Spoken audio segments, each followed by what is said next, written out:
கிறிஸ்துவுக்குள் பிரியமான அன்பான சகோதரர்கள், சகோதரிகள், நண்பர்கள் யாவருக்கும் மரித்து அடக்கம் பண்ணப்பட்டு 3ஆம் நாளில் உயிர்த்தெழுந்த உலக இரட்சகராகிய இயேசு கிறிஸ்துவின் இனிய நாமத்தினாலே வாழ்த்துதல்களை சொல்லுகிறேன். அழைப்பு என்கிற ஒரு பாட வரிசையை நாம் படித்து வருகிறோம். விசேஷமாய் எதற்காக நாம் அழைக்கப்பட்டிருக்கிறோம் என்கிற பாடத்தை நாம் கற்று வருகிறோம். அந்த பாட வரிசையில் இன்றைக்கு நாம் படிக்க போகிற பாடம் என்னென்னா, 1 தெசலோனிக்கர் புஸ்தகம் 4ஆம் அதிகாரம் 7வது வசனத்தின்படி நாம் எதற்காக அழைக்கப்பட்டிருக்கிறோம் என்பதை நாம் படிக்க போகிறோம். நாம் வாசிக்கலாம். 1 தெசலோனிக்கேயர் 4ஆம் அதிகாரம் 7வது வசனத்தை நாம் படிக்கலாம். தேவன் நம்மை அசுத்தத்திற்கு அல்ல, பரிசுத்தத்திற்கே அழைத்திருக்கிறார். எதற்காக அழைக்கப்பட்டிருக்கிறோம் என்ற கேள்விக்கான மற்றொரு பதில் இந்த வசனத்தில் நாம் படிக்கிறோம். எதற்காக அழைக்கப்பட்டிருக்கிறோமா? பரிசுத்தத்திற்கென்று. பாருங்கள், ஒவ்வொரு அழைப்புக்கும் ஒரு நோக்கம் உண்டு இல்லைங்களா? சில நேரத்தில் நாம் திருமணத்துக்காக அழைக்கப்படுவோம், சில நேரத்தில் படிக்கும்படி அழைக்கப்படுவோம், ஒரு வேலை செய்யும்படி அழைக்கப்படுவோம். அந்தந்த அழைப்பை புரிந்து தான் நாம் செயல்பட முடியும் இல்லைங்களா? வேலை செய்யக்கூடிய இடத்துல போயிட்டு திருமணத்துக்கு போனது போல் ஹாயாக நம்ம உட்கார முடியாது இல்லைங்களா? திருமண வீட்டுக்கு போயிட்டு வேலை செய்யக்கூடிய இடத்துக்கு போவதை போல் ஒரு உடை போட்டு கொண்டு போக முடியாது இல்லைங்களா? ஆக அழைப்பின் நோக்கத்தை புரிந்து கொண்டால் தான் நம்ம சரியான விதத்தில் அந்த அழைப்பில் பங்கேற்க முடியும். அதே போல தான் ஒவ்வொரு நோக்கத்தையும் நாம் புரிந்து கொண்டவர்களாக எதற்காகலாம் அழைக்கப்பட்டிருக்கிறோம் என்பதை நாம் புரிந்து கொண்டால்தான் இந்த அழைப்பில் நாம் பாத்திரவான்களாக நடக்க முடியும். அப்போ இன்றைக்கு நாம் படிக்க போகிற பாடம் என்ற இந்த வசனம் தான் 1 தெசலோனிக்கர் 4:7. தேவன் நம்மை அசுத்தத்திற்கு அல்ல, பரிசுத்தத்திற்கே அழைத்திருக்கிறார். அதாவது பரிசுத்தமாய் வாழ்வதற்கே அழைத்திருக்கிறார். பிரியமானவர்களே, பரிசுத்தம்னா என்ன? முதல்ல அந்த வார்த்தைக்கான அர்த்தத்தை நாம் புரிந்து கொள்ளணும். பரிசுத்தம் என்பது தேவனுக்கென்று பிரித்தெடுக்கக்கூடிய ஒன்றாக இருக்கிறது. இப்போது உதாரணமாக நீங்கள் புரிஞ்சுக்கிற போல சொல்லணும்னா, பழைய ஏற்பாட்டின் காலத்தில் சில மனிதர்களோ அவர்கள் பயன்படுத்தக்கூடிய பொருட்களோ அல்லது ஆராதனைக்கென்று பயன்படுத்தக்கூடிய சில உபகரணங்களையோ அவர்கள் தேவனுக்கென்று தேவனுடைய ஊழியத்திற்கென்று பயன்படுத்தும்படி தனியாக பிரித்து வச்சுருவாங்க. அப்படி தனியாக பிரிக்கப்பட்டது பரிசுத்தம் என்று அழைக்கப்பட்டது. உதாரணமாக பாருங்களேன், யாத்திராகம் புஸ்தகம் 28ஆம் அதிகாரத்துக்கு உங்கள் வேதாகமத்தை நீங்கள் திருப்பிக் கொள்வீர்களானால், ஆசாரியனாக இருந்த ஆரோனுடைய உடையை குறித்து அங்கே சொல்லப்படுகிறது. பாருங்கள், யாத்திராகம் புஸ்தகம் 28ஆம் அதிகாரம் 2வது வசனத்தை நீங்கள் கவனித்து பார்ப்பீர்களானால், உன் சகோதரனாகிய ஆரோனுக்கு மகிமையும் அலங்காரமுமாய் இருக்கும் பொருட்டு பரிசுத்த வஸ்திரங்களை உண்டு பண்ணுவாயாக. இப்போ இன்றைக்கு நாம் கூடுமிடத்தில் பிரசங்கம் பண்ணும் பொழுது பரிசுத்த வஸ்திரம் போடணும்னு வசனம் சொல்லலை. ஏன்னா இன்றைக்கு பூமிக்குரிய வகையிலான பரிசுத்தத்தை விட ஆவிக்குரிய வகையிலான பரிசுத்தத்தை தான் தேவன் விரும்புகிறார். அதை நம்ம படிக்க போகிறோம். பழைய ஏற்பாட்டின் காலத்தில் பூமிக்குரிய பொருட்களோ இது போன்ற உடைகளும் கூட அங்கே தேவனுடைய ஊழியத்திற்காக ஊழியம் செய்யும்படியாக பிரித்தெடுக்கப்படும் பொழுது அது பரிசுத்தம் உள்ளதாக இருந்தது. பாருங்கள், இந்த உடை மாத்திரமல்ல, பலிப்பீடம் கூட அங்கே பரிசுத்தமாக இருந்ததுன்னு நாம் பார்க்கலாம். பாருங்கள், வாசிக்கலாம். யாத்திராகம் புஸ்தகம் 29ஆம் அதிகாரத்துக்கு உங்கள் வேதாகமத்தை நீங்கள் திருப்பிக் கொள்வீர்களானால், அதில் 44வது வசனத்தை நீங்கள் வாசித்து பாருங்கள். ஆசாரிப்பு கூடாரத்தையும் பலிப்பீடத்தையும் நான் பரிசுத்தமாக்குவேன். இப்போ ஆசாரிப்பு கூடாரமும் சரி, பலிப்பீடமும் சரி எப்படிப்பட்டதான்? பரிசுத்தமானது. இப்படி பழைய ஏற்பாட்டின் காலத்தில் பூமிக்குரிய பொருட்கள், தேவனுக்கென்று பிரித்தெடுக்கக்கூடிய பொருட்கள் அல்லது நபர்கள் பரிசுத்தம் உள்ளவர்களாக இருந்தார்கள். அந்த பொருட்கள் பரிசுத்தமானவைகளாக இருந்தது. சரி, இன்றைக்கு நாம் பரிசுத்தம் உள்ளவர்களாய் இருக்கும்படி அழைக்கப்பட்டிருக்கிறோன்னா, பரிசுத்தத்திற்கு தேவன் நம்மை அழைத்திருக்கிறார்னா, அப்போ நாம் எங்கிருந்து பிரிந்து வந்திருக்கிறோம்? ஆமாம், பாருங்கள், கலாத்தியர் நிருபம் 1ஆம் அதிகாரம் 4வது வசனத்தை நீங்கள் கவனித்து பார்ப்பீர்களானா, அவர் நம்மை இப்பொழுது இருக்கிற பொல்லாத பிரபஞ்சத்தினின்று விடுவிக்கும்படி, அப்போ நாம் கூட இந்த உலகத்தின் சேற்றில், பாவத்தில், அக்கிரமத்தில், பாரம்பரியத்தில் சிக்கி கொண்டிருந்த நம்மை இந்த உலகத்திலிருந்து நாம் சுவிசேஷத்துக்கு கீழ்ப்படிவதின் மூலமாக இருளின் ராஜ்யத்திலிருந்து நம்மை பிதாவாகிய தேவன் தமது குமாரனுடைய ராஜ்யத்திற்குள்ளே சேர்த்திருக்கிறார், பிரித்தெடுத்திருக்கிறார். இப்படி நாம் பிரித்தெடுக்கப்பட்டபடியினாலே நாம் என்னவென்று அழைக்கப்படுகிறோம்னா பரிசுத்தவான்கள் என்று அழைக்கப்படுகிறோம். எவ்வளோ பெரிய ஒரு பாக்கியம் பாருங்க. ஆமாம், பரிசுத்தவான்கள் என்று நாம் அழைக்கப்படுகிறோம். ஆங்கிலத்தில் பரிசுத்தவான்கள் அப்படின்னா செயின்ஸ் அப்படின்னு பேர். இன்றைக்கி இறந்து போன ஒருவரை ஒரு குழுவினர் சேர்ந்து அவருக்கு செயின்ஸ் அப்படின்ற ஒரு பட்டம் கொடுக்குறாங்க. இது இறந்து போன பிறகு மனிதர்களால் அவங்க ஒரு மீட்டிங் போட்டு ஒருத்தருக்கு கொடுக்கக்கூடிய பட்டம் அல்ல. ஒருவர் கிறிஸ்துவனுடைய சுவிசேஷத்தை கேட்டு அவர் கீழ்ப்படிவதினாலே தேவனால் கொடுக்கப்படக்கூடிய ஒரு பெயர் தான் அந்த பரிசுத்தவான். யாரெல்லாம் உலகத்தின் பாவத்திலிருந்து மீட்டெடுக்கப்பட்டிருக்கிறார்களோ அவர்கள் பரிசுத்தவான்களாக இருக்கிறார்கள். நீங்கள் புரிஞ்சுக்கங்க. ஒருவேளை நிறைய பேர் என்ன யோசிக்கிறாங்கன்னா, வேறு யாரோ பரிசுத்தவான்கள் போல, வேறு யாரோ ரொம்ப நீதிமான்கள் போல அப்படின்னு நினச்சிட்டு இருக்கிறாங்க. ஆனால் வேத வசனம் யாரை பரிசுத்தவான்கள் சொல்லுதுன்றதை நீங்கள் நல்லா கவனித்து பாருங்கள். உங்களுக்கு நான் சில வசனங்களை வாசித்து காட்டுறேன் பாருங்கள். 1 கொரிந்தியர் புத்தகம் 1ஆம் அதிகாரம் 2வது வசனத்தை நீங்கள் வாசித்து பார்ப்பீர்களானால், கொரிந்து என்ற பட்டணத்தில் கூடின சபைக்கு அங்கே எழுதுகிறார், கிறிஸ்து இயேசுவுக்குள் பரிசுத்தமாக்கப்பட்டவர்களாயும். நல்லா புரிஞ்சுக்கிங்க இந்த வார்த்தையை. யாரெல்லாம் சுவிசேஷத்துக்கு கீழ்ப்படிந்திருக்கிறார்களோ அவர்கள் பரிசுத்தமாக்கப்பட்டிருக்கிறார்கள். பரிசுத்தவான்களாகும்படி அழைக்கப்பட்டவர்களுமாய் இருக்கிற தேவனுடைய சபைக்கும். அப்போ யார் பரிசுத்தவான்கள்? பரிசுத்தவான்களாகும்படி அழைக்கப்பட்ட தேவனுடைய சபையில் உள்ளவர்கள், பரிசுத்தம் உள்ளவர்களாய் வாழ்ந்து கொண்டிருக்கிறவர்கள் யார் என்று அழைக்கப்படுறாங்க? பரிசுத்தவான்கள். வேற யாரோ அப்படின்னு நீங்கள் நினைத்து கொள்ளக்கூடாது. சில பேர் அப்படி நினைக்கிறதுனால தான் இன்னமும் பாவத்தை விட முடியாமல் பாவ வாழ்க்கையிலே நிறைய பேர் சிக்கி கொண்டிருக்கிறாங்க. சபையாய் வாழக்கூடியவர்களை தான் பரிசுத்த வசனம் அங்கே பரிசுத்தவான்கள் என்று சொல்லுகிறது. பாருங்கள், ஒரு வசனம் மட்டும் இல்லை, ரோமர் நிருபத்துக்கு உங்கள் வேதாகமத்தை திருப்பிக் கொள்ளுங்க. 1ஆம் அதிகாரம் 2வது வசனத்தை நீங்கள் கவனித்து பாருங்கள். ரோமாபுரியில் உள்ள தேவ பிரியரும் பரிசுத்தவான்களாகும்படி அழைக்கப்பட்டவர்களுமாகிய அனைவருக்கும் எழுதுகிறதாவது. இப்போ இந்த 2 வசனத்திலே ஒரு வார்த்தை நீங்கள் கவனித்து பார்த்துருப்பீங்கன்னு நான் நினைக்கிறேன். பரிசுத்தம் உள்ளவர்களாய் இருக்கும்படிக்கு மாத்திரமல்ல, பரிசுத்தவான்களாய் வாழும்படியும் நாம் அழைக்கப்பட்டிருக்கிறோம். இப்போ 2 ஏறக்குறைய ஒரே வார்த்தை தான். பரிசுத்தம் உள்ளவர்களாய் யார் அழைக்கப்பட்டிருக்கிறார்களோ அவர்கள் ஒவ்வொருவருமே பரிசுத்தவான்களாய் இருக்கிறார்கள். அவர்கள் பரிசுத்தவான்களாகும்படி அழைக்கப்பட்டும் இருக்கிறார்கள். இதை நீங்கள் மறந்துடாதீங்க.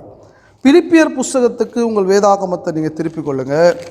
1ஆம் அதிகாரம், பிலிப்பியர் புஸ்தகம் 1ஆம் அதிகாரம் 1வது வசனம் பாருங்கள். இயேசு கிறிஸ்துவின் ஊழியக்காரராகிய பவுலும் தீமோத்தேயும் பிலிப்பு பட்டணத்தில், அந்த பட்டணத்தில் கூடுகிற சபைக்கு அங்கே எழுதுகிறாங்க, கிறிஸ்து இயேசுவுக்குள்ளான பரிசுத்தவான்கள் அனைவருக்கும் எழுதுகிறதாவதுன்றார். பிரியமானவர்கள், அப்போ நல்லா புரிஞ்சுக்கங்க. இன்றைக்கு உலகத்திலிருந்து மீட்டெடுக்கப்பட்ட நாம் பரிசுத்தம் உள்ளவர்களாகும்படி அழைக்கப்பட்டிருக்கிறோம். பரிசுத்தவான்களாகும்படி நாம் அழைக்கப்பட்டிருக்கிறோம். நாம் பரிசுத்தவான்களாக வாழ வேண்டும். வேதம் தெளிவாக சொல்லுது.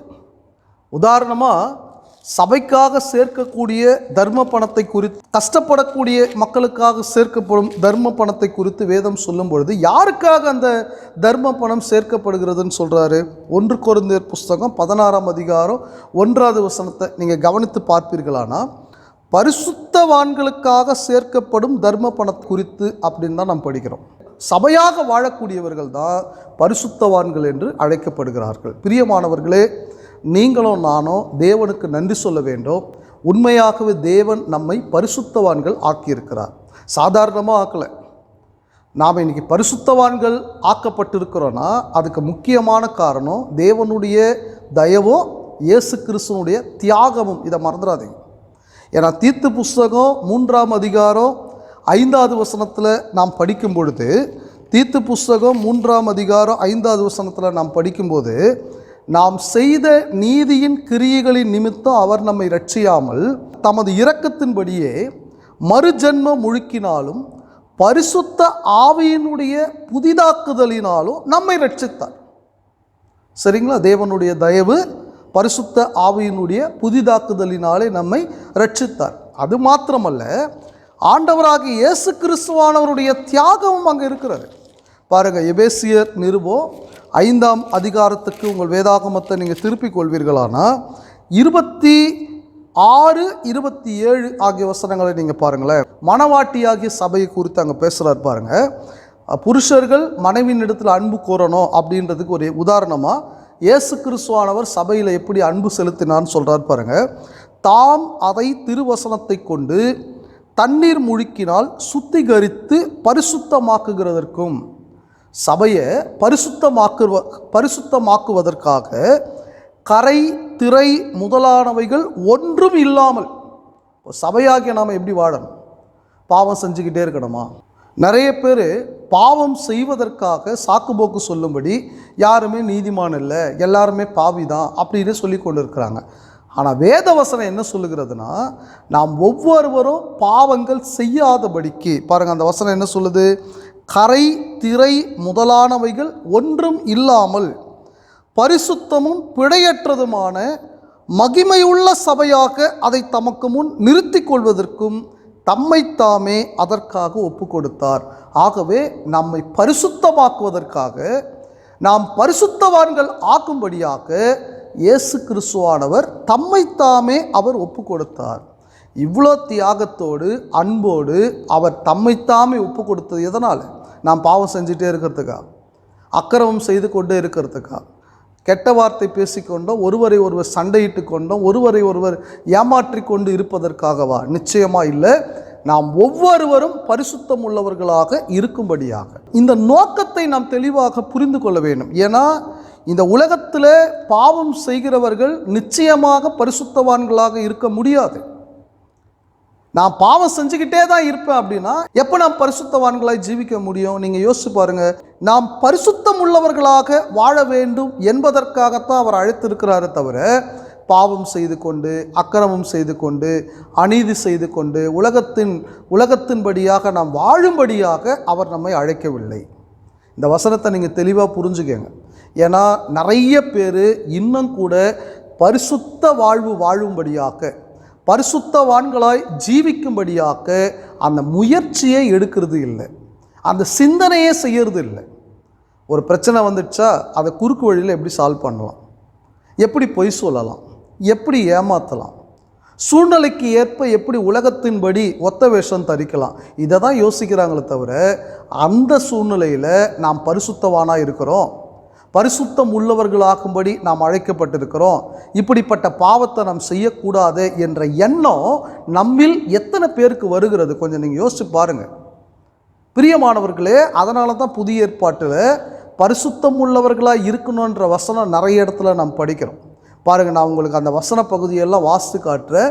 நீங்கள் அதை ஒவ்வொரு வசனங்களாக நீங்கள் கவனித்து பாருங்கள். விசேஷமாய் நாம் வாசித்த அந்த 1 தெசலோனிக்கர் புஸ்தகத்தில் இருந்தே நாம் கடந்து செல்வோம். 1 தெசலோனிக்கர் புஸ்தகம் 4ஆம் அதிகாரம் 3வது வசனத்தை நீங்கள் கவனித்து பாருங்கள். நீங்கள் பரிசுத்தம் உள்ளவர்களாக வேண்டும் என்பது தேவனுடைய சித்தமாக இருக்கிறது. அப்போ தேவனுடைய சித்தம் என்ன? பாவிகளாக இருப்பதா? ஒரு காலத்தில் பாவிகளாக இருந்தோம். இயேசு கிறிஸ்துவனுடைய தியாகத்தினாலே, அவர் சிலுவையில் நம்முடைய பாவத்தை சுமந்து தீர்த்ததினாலே, பிரியமானவர்களை, இன்றைக்கு நாம் சுவிசேஷத்துக்கு கீழ்ப்படிந்ததினால் நாம் பரிசுத்தம் உள்ளவர்கள் ஆக்கப்பட்டிருக்கிறோம். கரை திரை முதலானவைகள் ஒன்றும் இல்லாமல் நம்மை பரிசுத்தமாக்கி இருக்கிறார். அப்போ நாம் பரிசுத்தம் உள்ளவர்களாகவே ஜீவிக்க வேண்டும் என்பதுதான் தேவனுடைய சித்தமாக இருக்கிறதை தவிர பாவம் செய்வதும் அக்கிரமம் செய்வதும் அல்ல. பாருங்கள், அது என்ன சொல்கிறார் பாருங்கள். தேவனுடைய சித்தமாக இருக்கிறது அந்தப்படி நீங்கள் வேசி மார்க்கத்திற்கு விலகி இருந்து, வேசி மார்க்கம் மட்டும் அல்ல, கோபங்கள், பகைகள், விக்கிரக ஆராதனைகள் எல்லாவற்றுக்கும் விலகுங்கள். ஏன்னா நீங்கள் பரிசுத்தம் உள்ளவர்களாக இருக்கணும், பரிசுத்தம் உள்ளவர்களாக இருக்க வேண்டும் என்பதுதான் தேவனுடைய சித்தம். பாருங்கள், 1 பேதுரு புஸ்தகம் 1ஆம் அதிகாரம் 15வது வசனத்தை நீங்கள் கவனித்து பாருங்கள். உங்களை அழைத்தவர், இப்போ நம்ம எதற்கெல்லாம் அழைக்கப்பட்டிருக்கிறோன்னு படிச்சுட்டு இருக்கிறோம் இல்லையா? சரி, நம்மை அழைத்தவர் எப்படிப்பட்டவர்? அதுதான் இந்த 15வது வசனத்தில் சொல்கிறார் பாருங்க. உங்களை அழைத்தவர் பரிசுத்தராய் இருக்கிறது போல நீங்களும் உங்கள் நடக்கைகள் எல்லாவற்றிலேயும் பரிசுத்தராயிருங்கள். பார்க்கிற பார்வை, பேசக்கூடிய வார்த்தை, போகக்கூடிய வழி, செய்யக்கூடிய வேலை, சிந்திக்கக்கூடிய அந்த சிந்தனைகள் எல்லாவற்றிலும் பரிசுத்தம் உள்ளவர்களாயிருங்க. ஏன்னா நம்மை அழைத்தவர் எப்படிப்பட்டவர்? பரிசுத்தம் உள்ளவர். ஆகவே நாமும் நம்முடைய நடக்கைகள் எல்லாவற்றிலும் எப்படி இருக்கணுமா? வசனம் என்ன சொல்லுது? பரிசுத்தம் உள்ளவர்களாக இருக்க வேண்டும். மறந்துடாதீங்க. எபிரேயர் நிருபம் 12ஆம் அதிகாரத்துக்கு நம்முடைய வேதாகமத்தை நாம் திருப்பிக் கொள்ளலாம். எபிரேயர் நிருபம் 12ஆம் அதிகாரம் 14வது வசனத்தை நீங்கள் கவனித்து பாருங்கள். யாவரோடும் சமாதானமாய் இருக்கவும், ஒருவருக்கு ஒருவர் சமாதானமாய் இருக்கவும், பரிசுத்தம் உள்ளவர்களாய் இருக்கவும் நாடுங்கள். இப்போ யாராக இருக்க நாடணும்னு சொல்கிறாரு? பரிசுத்தம் உள்ளவர்களாய் இருக்கவும் நாடுங்கள். ஏன்னா தொடர்ந்து சொல்கிறாரு, பரிசுத்தம் இல்லாமல் ஒருவனும் கர்த்தரை தரிசிப்பது இல்லையே. பரிசுத்த வாழ்க்கை வாழணுமா? சில பேர் வாழ முடியுமா? அப்படிலாம் வாழ முடியாது பிரதர். நீதிமான் ஒருவனும் இல்லை, எல்லாமே அக்கிரமம் செய்யக்கூடியவங்க தான், பாவம் செய்யக்கூடியவங்க தான் அப்படி நாம் சொல்லிக்கொண்டே இருப்போமானா, இந்த வார்த்தையை அண்டர்லைன் பண்ணிக்கோங்க. பரிசுத்தம் இல்லைன்னா, நீதி இல்லைன்னா கண்டிப்பாக நாம் கர்த்தரை தரிசிக்க முடியாது, தேவனிடத்தில் போக முடியாது. இதுதான் உண்மை. அதனால தான் மத்தேயு சுவிசேஷம் 5ஆம் அதிகாரம் 8வது வசனத்தில் ஆண்டவராக இயேசு கிறிஸ்துவானவர் என்ன சொன்னார்? இருதயத்தில் சுத்தம் உள்ளவர்கள். என்ன சுத்தம்? பரிசுத்தம். சுத்தம் உள்ளவர்கள் பாக்கியவான்கள், அவர்கள் தேவனை தரிசிப்பார்கள். இல்லைன்னா பார்க்க முடியாது, தேவனை தரிசிக்க முடியாது. இருதயத்தில் பரிசுத்தம் இல்லைன்னா அவர்கள் தேவனை தரிசிக்க முடியாது. யாக்கோபு புஸ்தகம் 4ஆம் அதிகாரம் 8வது வசனத்துக்கு உங்கள் வேதாகமத்தை நீங்கள் திருப்பிக் கொள்ளுங்கள். யாக்கோபு புஸ்தகம் 4ஆம் அதிகாரம் 8வது வசனத்துக்கு நீங்கள் திருப்பிக் கொள்ளுங்கள். தேவனிடத்தில் சேருங்கள், அப்பொழுது அவர் உங்களிடத்தில் சேருவார். பாவிகளே, உங்கள் கைகளை சுத்திகரியுங்கள். பாவிகளே, தொடர்ந்து பாவம் செய்யுங்கள், அவ்வப்பொழுது மன்னிப்பு கேட்டு தேவனிடத்தில் சேருங்கள். அப்படி சொல்லலை. பாவிகளே, உங்கள் கைகளை சுத்திகரியுங்கள். மொத்தமாக மறந்துடுமுங்க. உங்கள் பழைய வாழ்க்கையை விட்டுட்டு வாங்க. இருமனம் உள்ளவர்களே, உங்கள் இருதயங்களை பரிசுத்தமாக்குங்கள். இதுதான் நாம் செய்ய வேண்டிய வேலை.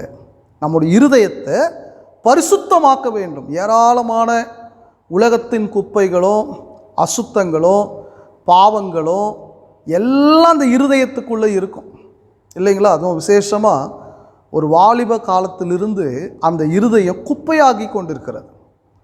ஆதியாகமம் புஸ்தகம் 8ஆம் அதிகாரம் 21வது வசனத்தில் சொல்லுவார், மனுஷனுடைய இருதயத்தின் நினைவுகள் எல்லாம் அந்த வாலிப காலம் தொடங்கி அது நித்தமும் பொல்லாததாக இருக்கிறது.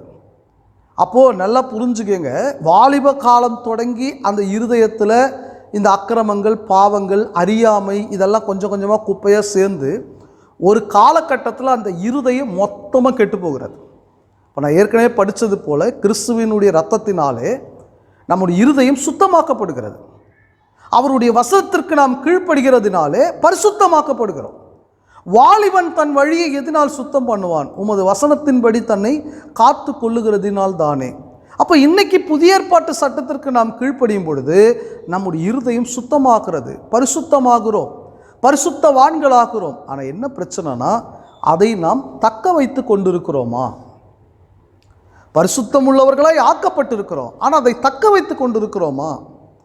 இல்லை மீண்டுமாக அந்த பழைய வாழ்க்கைக்கு போய்விடுகிறோமா? பாரம்பரிய வாழ்க்கைக்கு போய்விடுகிறோமா? அப்போ அழைக்கப்பட்ட அழைப்புக்கு பாத்திரவான்களாய் நாம் நடக்காமல் தேவனுக்கு விரோதமான பாவ காரியங்களை நாம் செய்யக்கூடாது. இதை நீங்கள் புரிந்து கொள்ளுங்கள். ஏன்னா ஆண்டவராக இயேசு கிறிஸ்துவானவர் அவர் பரிசுத்தம் உள்ளவராக வாழ்ந்தார், அவர் நீதி உள்ளவராக வாழ்ந்தார். இயேசு கிறிஸ்துவை பின்பற்றக்கூடியதான நாமும் கூட பரிசுத்தம் உள்ளவர்களாய் நீதி உள்ளவர்களாய் வாழும் பொழுது தான் நியாயத்தீர்ப்புக்கு பிறகு நாம் பரலோகம் போகும்படியான வாய்ப்பை தேவன் நமக்கு கொடுப்பார் என்பதை புரிந்து கொள்ளுங்கள். பிரியமானவர்களே, அப்போ நாம் எதற்காக அழைக்கப்பட்டிருக்கிறோம்? பரிசுத்தம் உள்ளவர்களாக இருக்கும்படி நாம் அழைக்கப்பட்டிருக்கிறோம்.